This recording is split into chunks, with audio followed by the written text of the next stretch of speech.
Hello to CRTs and school administrators in SD48. This is a quick little video tutorial on how to change passwords in the school view of MyEdBC.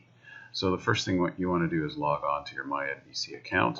Under Views, mine is set to be Staff View first, but then I'll choose School View. And from there I'm going to go Options, Password Reset. I'm going to change this to No if this is for a student. This is for parents, this is for staff. And then I'm going to search. It just narrows the search a little. And then I'm going to click on Name so it lines up alphabetically. I'm going to put in a last name. I'm going to search. It will check kind of the nearest letters to it. And then I'm going to choose the student I want. Uncheck the one that wasn't there and choose the student I want. Say OK. So that's only my search. Then I'm going to run.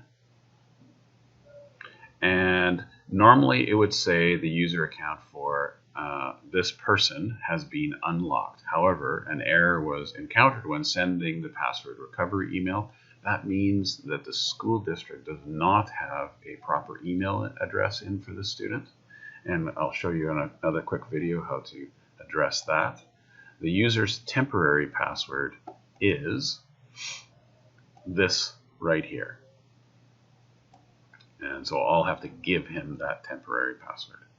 Anytime that you work with a student, normally if the email's been sent, just tell them to open up their phone or get on a desktop or laptop and check their email.